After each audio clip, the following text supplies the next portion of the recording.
Blackett of Soltar Solutions, and I'm here today on Focus Forward with Doug Pepin of Advise HR. Doug, thanks so much for coming.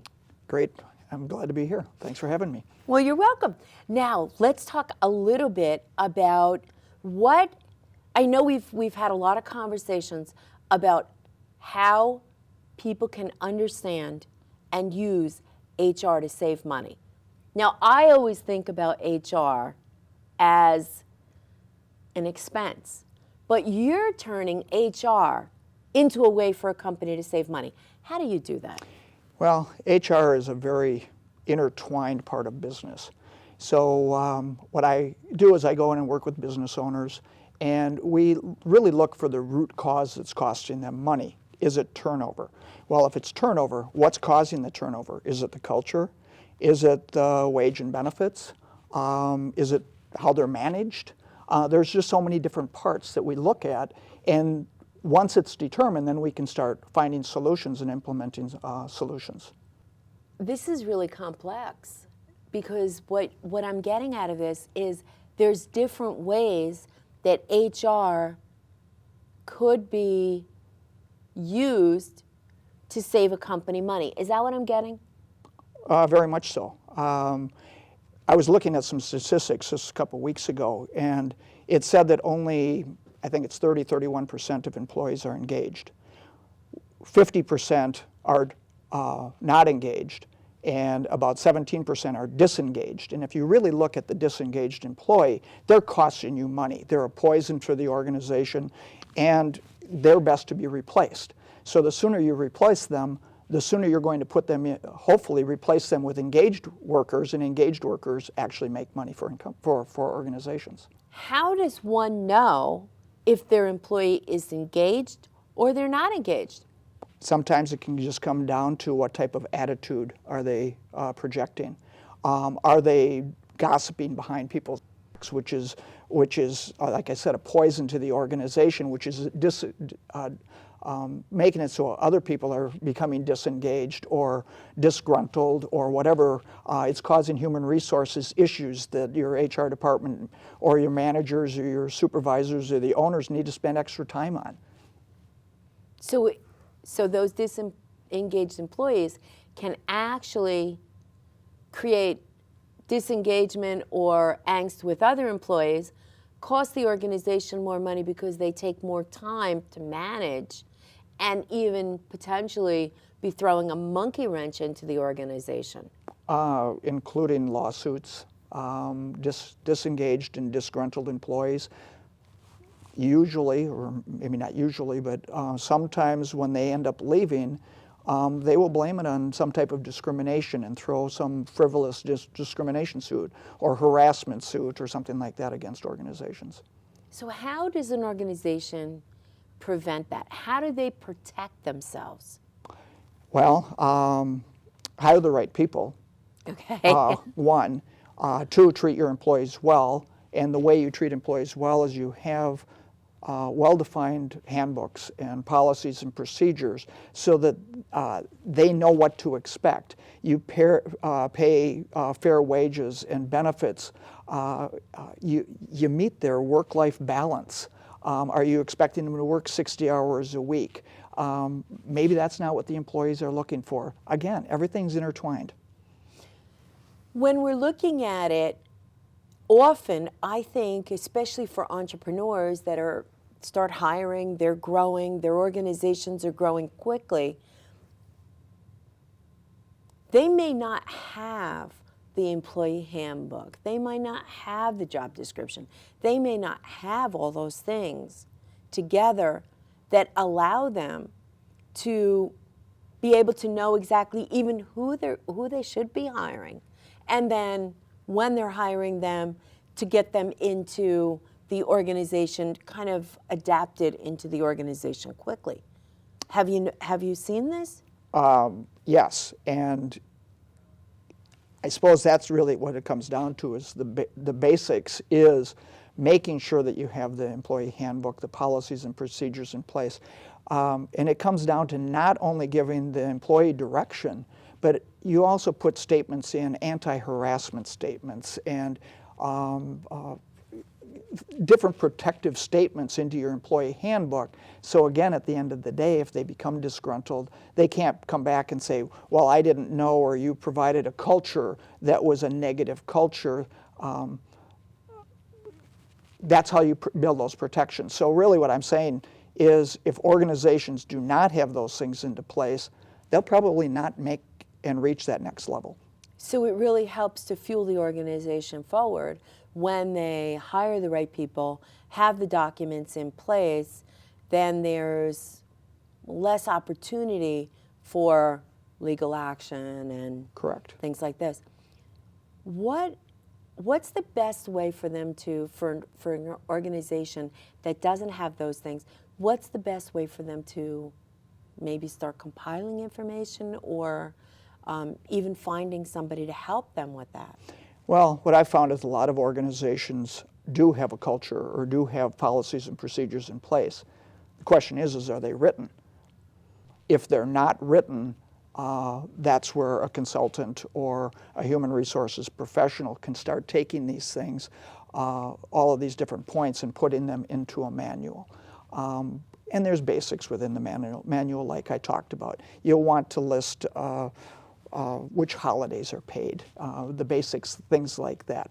What type of PTO do they have? What type of benefits are offered? So you're basically giving them a roadmap of what to expect throughout their employment. How does one go about compiling that information? Usually it's through an interview process. I would sit down with the business owner. I have templates, so I already know what should be in the employee handbook. And what I'll do is I'll ask specifics of the owner or their HR department or their CEO or CFO or whoever else, and go through an interview process to find out really what should be included and how it should be included in the employee handbook.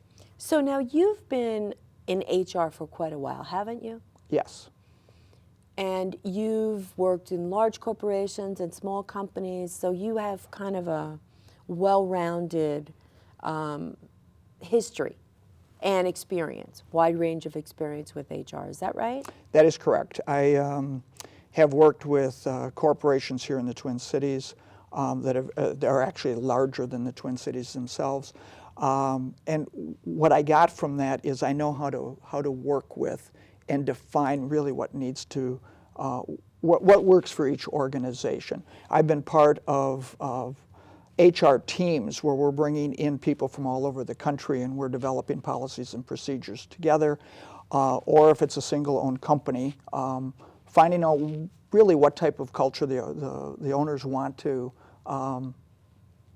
promote, and we build our policies and procedures around that. Here's a question. Has HR changed in, say, the last 15 years? HR has evolved so much. Actually, I could even take it back beyond 15 years. And in the 60s, what they did is they found people that they really didn't know what their purpose was, but they knew that they needed somebody to maybe do some hiring and maybe give some advice in the warm, fuzzy part of business. But over the years, new laws and regulations have been put into place with that evolved beyond that type of caliber, and universities now have degree programs for human resources and business. So yes, the whole industry has evolved. Now they're starting to use the word business partner. HR is a business partner because HR needs to be intertwined in the management team. At one point they reported to the CFO. And now I've heard of organizations even going to the point where the vice presidents or the HR's top person reports actually to the board of directors instead of to the president, because then that gives them the clout to keep the president in check. Wow. I have not heard that. That's pretty amazing. That is pretty amazing. So HR's role has changed. The way that they go about hiring, I know, has changed dramatically. Because used to be on your name, you put your social security number, you get in there and start working. I mean, it's really changed a lot. I remember when I was in television and they started diversity training, and it was very interesting thing to work for NBC and be talking about, diversity training, because everybody, comes from, especially in New York, different backgrounds, different places, different people. Everybody's just working, we're all just trying to produce the show. But really, they were focusing in on diversity training and different things, and that was a long time ago. And I still hear, in a way, those same issues that people are talking about, those same type of trainings. Are trainings really effective? What type of training are you talking like about? the different trainings that they're doing in HR. Because sometimes I hear, well, I went to this training and, 3 days later, nobody's even thinking about the training anymore. Other trainings you go to, like when we were at Bloomberg, we would have really intense trainings that helped us to not just do our job better, but also I felt be better individuals. Well, training, yes. Now that I know the concept that you're talking about, training, I think, isn't really an energy tool. You're showing that you're giving importance to the employee. You want them to evolve. You want them to be better, so you're providing training. So there's almost a subliminal message there of care.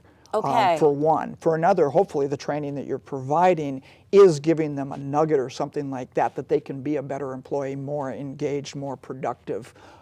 Some training is required, especially when it comes to safety.